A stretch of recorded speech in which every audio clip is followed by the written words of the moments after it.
రెడ్డి గారిని మాట్లాడవలసిందిగా కోరుచున్నాము.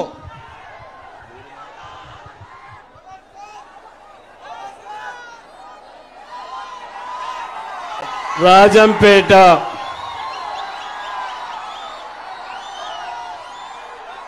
ఈరోజు మీ ఉత్సాహం చూస్తా ఉంటే రాజంపేట ఎలక్షన్ అయిపోయినట్లే ఉంది. పెద్దలు చంద్రబాబు నాయుడు గారికి, మీ ప్రియతమ నాయకుడు పవన్ కళ్యాణ్ గారికి, ఎమ్మెల్యే అభ్యర్థి సుబ్రహ్మణ్యం గారికి, ఇక్కడ విచ్చేసిన తెలుగుదేశం కార్యకర్తలందరికీ, భారతీయ జనతా పార్టీ కార్యకర్తలందరికీ, జనసేన కార్యకర్తలందరికీ, యువకులందరికీ నా హృదయపూర్వక వందనములు. నేను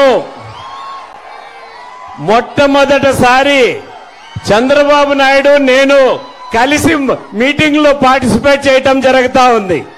ఇంతవరకు ఎప్పుడూ లేదు. మా తండ్రి గారు చంద్రబాబు నాయుడు సమకాలికులు. పవన్ కళ్యాణ్ గారు అన్న నేను కలిసి మీటింగుల్లో పార్టిసిపేట్ చేశాం. పవన్ కళ్యాణ్ గారితో కూడా ఈరోజు పార్టిసిపేట్ చేయటం చాలా సంతోషంగా ఉందనేది స్పష్టంగా తెలియజేస్తున్నాను. ఇల్లు అలగ్గానే పండగ కాదు. ఈ ఉత్సాహం మే 13వ తేదీ వరకు ఖచ్చితంగా తీసుకొని పోవాల్సిన అవసరం ఉన్నది. ఒక పక్క మోడీ గారి నాయకత్వంలో కేంద్రంలో, రాష్ట్రంలో చంద్రబాబు గారి నాయకత్వంలో ఖచ్చితంగా 2 ప్రభుత్వాలు రావాల్సిన అవసరం ఈ దేశానికి, ఈ రాష్ట్రానికి అవసరంగా మారిందనేది స్పష్టంగా తెలియజేస్తున్నాను. నేను కూడా ముఖ్యమంత్రిగా పనిచేశాను. పరిపాలన తెలిసిన వాడిని. ఇంత దరిద్రమైన పరిపాలన నా జీవితంలో నేను చూడలేదు. ఇక్కడ తండ్రి కొడుకులు ఉన్నారు. ఒకరు మంత్రి, ఒకరు ఎమ్మెల్యే, ఒకరు ఎంపీ.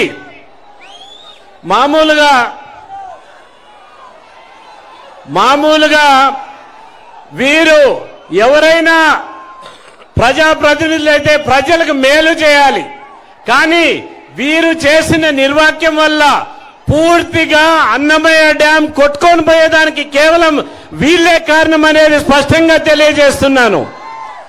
పింఛలో ఇసుక దోపిడీ చేసేదానికి పింఛా ప్రాజెక్ట్ నా కాన్స్టిట్యున్సీలో వస్తుంది, పీలేరులో వస్తుంది. అక్కడ ఇసుక దోపిడీ చేసేదానికి అక్కడ తెగిపోతే రిపేర్ చేయకన్నా దాన్ని అట్లే వదిలేసిన దాని వల్లనే అన్నమయ్య ప్రాజెక్ట్ కొట్టుకుపోయింది.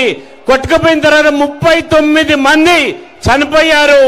మూగ జీవులు, ఆవులు 2000 పైన చనిపోయాయి. కానీ ఇంతవరకు ప్రభుత్వం వారికి కాంపన్సేషన్ ఇవ్వలేదు. ఇటువంటి ప్రభుత్వం పేదల పట్ల పూర్తిగా వ్యతిరేకమైన ప్రభుత్వం మీకు అవసరమా అనేది మీరు ఆలోచన చేసుకోవాల్సిన అవసరం ఖచ్చితంగా ఉంది.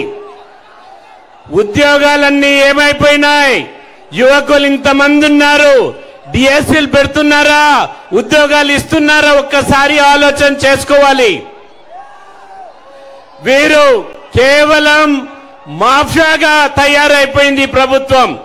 ఇసుక దోపిడీ, గనుల దోపిడీ, అడవి దోపిడీ, లేక పూర్తిగా ల్యాండ్ మాఫియా. ఈ మాఫియాల్లో ఈ ఎంపీ, ఈ మంత్రులు వీళ్ళంతా చిక్కుకుపోయారనేది స్పష్టంగా తెలియజేయటం జరుగుతా ఉంది. మీకు పవర్ స్టార్ అని ఎట్లయ్యాడు తెలుసా?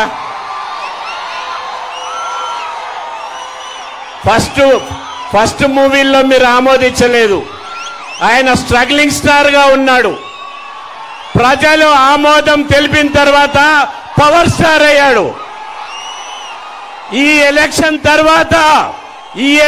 తర్వాత ఈ స్ట్రగ్లింగ్ స్టార్ పవర్ స్టార్ గా మీరు మార్చాల్సిన అవసరం ఖచ్చితంగా ఉన్నది అనేది స్పష్టంగా తెలియజేస్తున్నాను. చంద్రబాబు నాయుడు గారి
జెండాలు కొంచెం పక్కకు పోవాలి.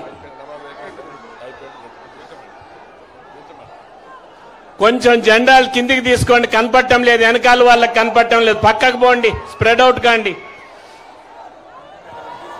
ఇక్కడి నుంచి మీకు ఒక కర్తవ్యం ఉన్నది. ప్రత్యేకంగా రాజంపేట పార్లమెంట్ సభ్యుణ్ణి ఓడించే కర్తవ్యం మీ పైన ఉన్నది. 150 మంది పనికిరాని వాళ్ళను, స్మగ్లర్లను తీసుకొని పిఠాపురం పోయి పవన్ కళ్యాణ్ గారిని ఓడిస్తాడంట ఈ ఎంపీ. మీరు ఓడించేదాన్ని ఆయన్ని ఓడిస్తామా, పవన్ కళ్యాణ్ గారిని ఓడించేదానికి మనము చూస్తా ఊరుకుంటామా అనేది స్పష్టంగా తెలియజేయాలి. ఇక్కడ మిథున్ రెడ్డి గారిని చిత్తగా ఓడిస్తేనే ఈ ప్రాంతం అభివృద్ధి చెందుతుందనేది స్పష్టంగా తెలియజేస్తున్నాను. లేనిపోని అపోహలు మైనారిటీస్ లో కలిగిస్తున్నారు. ఎటువంటిది ఉండదు. బీజేపీ పూర్తిగా మైనారిటీలకు అనుకూలంగా ఉంటుంది.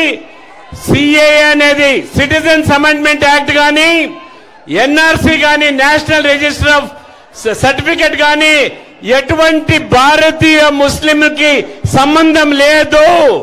కేవలం పాకిస్తాన్ నుంచి బంగ్లాదేశ్ వచ్చిన ముస్లింలకి.